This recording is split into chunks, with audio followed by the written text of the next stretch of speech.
Okay, so here we are, Year 10, your next lesson. Hopefully this one you'll find quite interesting. It's all about becoming a learner driver and where you can access all the things you need in order to start with your provisional licence. So you might feel that the day that you will learn to drive will never come, but I promise you it's just around the corner. There are a number of things you need to do in order to get to this point. You might have some questions such as, how do you apply for your provisional licence? How do you go about choosing your first car? How do I get insurance? Well, for the first time, and in the interest of making your English lessons as purposeful as possible, we'll be looking at some of the forms, the processes, and the rules around those questions. Okay, so it obviously still has an English language basis. We've done location and retrieval using our scanning skills for low tariff what questions.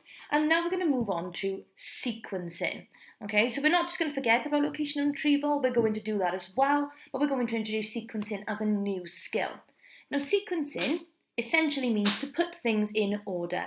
Now, they might be instructions, events, kind of elements of a story, in what order they appear. So if it asks you for the order they appear in the text, then you must scan through in order to find the order that they appear in the text. However, if it asks you to order a process, you must determine which activity comes first from reading the text. So it's not just as simple as the text puts them in order and you copy them down. Sometimes you've got to kind of infer from that as well. Okay, so the first three questions are our location and retrieval type questions. Low tariff, only worth 1 mark each, so therefore we only need to put one piece of information.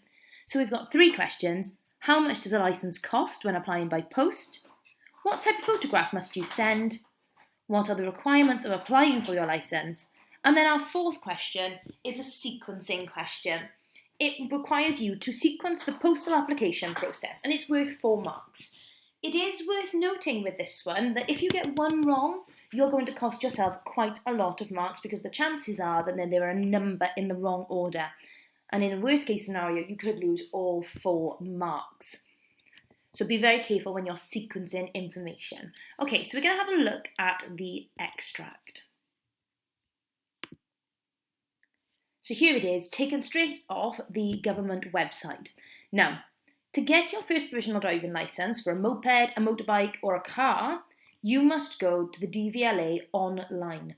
Okay, and that is the website that you can go to apply for your first provisional driving licence. There are a few requirements in order to be able to apply. You must be at least 15 years and 9 months old, be able to read a number plate from 20 metres away. Now, if you already have a provisional licence, which I'm thinking none of you will because you're not quite old enough yet, you don't need to apply again to drive a car. Okay, so if you scroll down through this document, have a scan through, there's lots of information on being able to apply for your provisional licence. So you can do it online, you can do it via the post.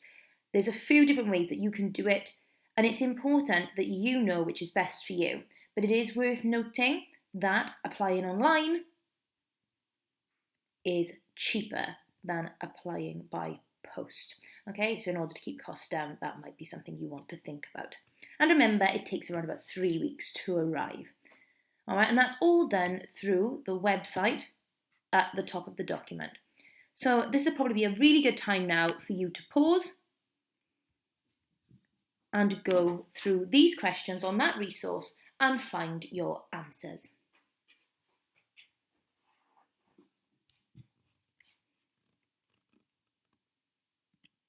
Okay, so once we've done a little bit of sequencing, we'll come back to that skill a number of times.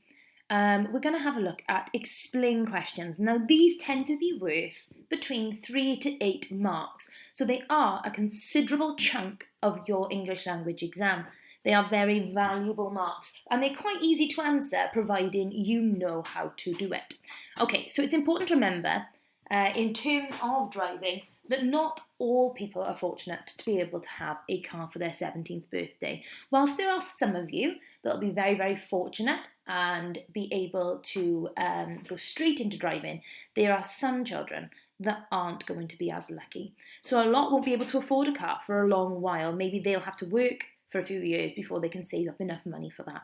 So it's really important that when we're looking at this topic, if you are talking with your friends via Snapchat or whatever it is that you're communicating in our kind of quarantined state that we are, please be mindful that not always everybody will be in the same position as you.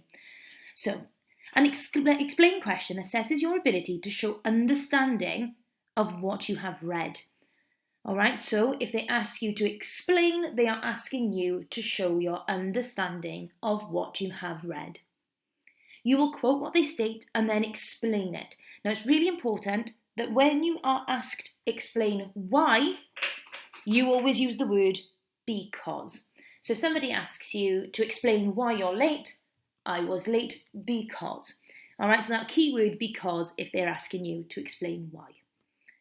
Now, when you're writing an explain response, we're going to follow this process. Other schools have different processes, other schools have different structures. It's important that you use what's best for you, but the structure that we teach, and the one that you should be most familiar with, is manipulate, evidence, analyse. So MEA, and sometimes you'll see it shortened to MEA. MEA. Okay, so here's the first question that you're going to answer in the style of an explain. Now this one's worth 3 marks, which is indicating to us that I need to write 3 paragraphs. So it's not just 3 pieces of information like a low tariff what question. This one is really requiring a lot more detail and needs you to write 3 paragraphs. And each one of those paragraphs will be in this structure. We've got manipulate, we've got evidence, and analysis or analyse. Okay, so the question is, explain why the writer believes a Volkswagen Golf is a good choice for a first car. Now you can see that I've highlighted 3 separate pieces of information there. Explain, because that's the type of question I'm going to be dealing with today. And notice that word why next to it, which means I must be using the word because. I've highlighted Volkswagen Golf because I need to make sure that I'm writing about the Volkswagen Golf and not any other car that might appear in that article. And I'm looking at why it's a good choice for a first car. Now, sometimes these questions trip people up because they've listed maybe why it's not a good choice, or they've listed why it's a good choice for a car, not particularly a first car. So it's really important that you're noticing where that key vocabulary is and making sure that you are really answering the question that they have set out in front of you. So I've organised a model paragraph for you below, taken from the article. So the writer believes a Volkswagen Golf is a good first car because.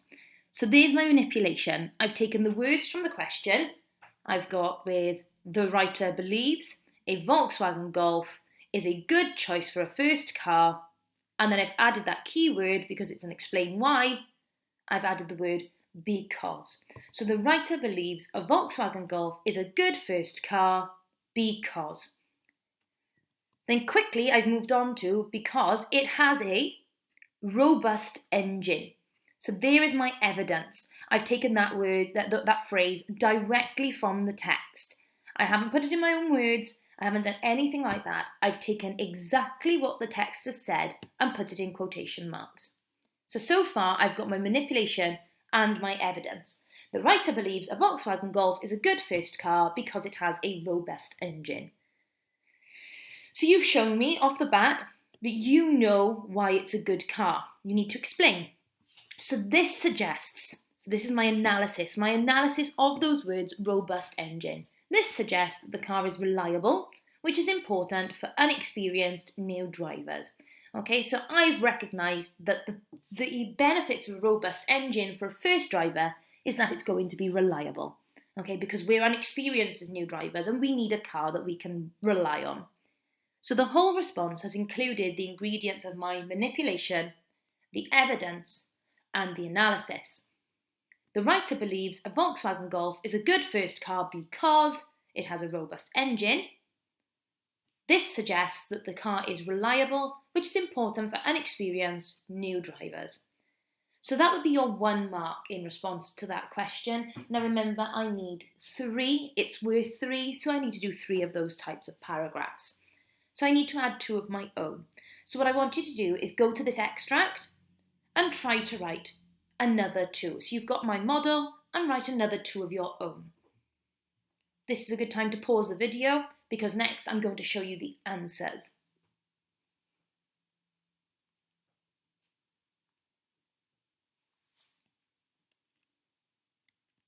Okay, so here are some of the answers that you could have given me. You could have told me that the writer believes a Volkswagen Golf is a good choice for a first car because it is sturdy. This suggests that it is a trustworthy and solid car. It's unlikely to break down. Another reason why the writer believes a Volkswagen Golf is a good choice for a first car is because it's cheapish. This implies that a new driver is going to be able to afford the car. Furthermore, another reason why the writer believes a Volkswagen Golf is a good choice for a first car is because it can cope well with big mileages. This suggests that the car is durable and practical. Moreover, the writer believes a Volkswagen Golf is a good choice for a first car because it can be maintained on a low budget. This implies that if it breaks down, it is easy and cheap to fix, and it is also cheap to run. Looking at those answers, I've given you a range. You don't need all of them. You needed a further 2. How many marks would you give yourself out of 3?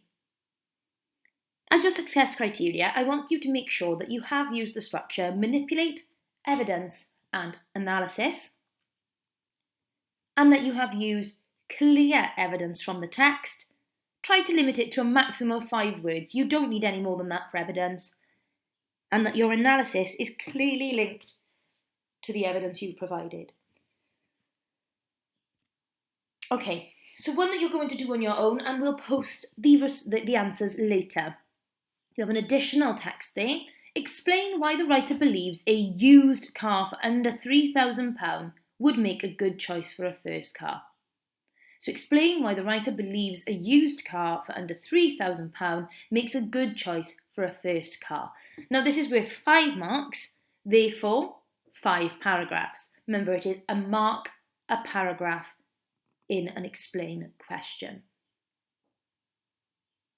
Okay, so that's the last question we're going to be doing in this session, is the explain independently. And then later on today, I will send you across all the answers that will accompany this extract and your location and retrieval from the very beginning.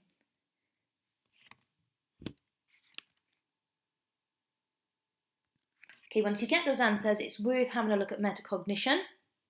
Were your answers right? So did you select appropriate evidence to support your answer? What skills did you use this time? Think back to your location and retrieval at the beginning. What skills did we add to that? If you got it wrong, where did you go wrong? Now remember, if you didn't go wrong, then you won't need to answer that question. How can you ensure you get the right answer next time? Again, if you didn't get anything wrong, you won't need to answer that. And then finally, where is your learning? You've got 4 to 5 marks, is excellent, and your learning is green. We've got 3 marks, which is middle of the road. We're doing okay, quite good. Amber, and then we've got our 0 to 2 marks. We definitely need improvement in that area, and remember that's red.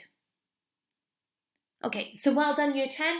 We'll have a few more lessons coming up, and hopefully they're going to be helpful for you and on topics and themes that are important to you.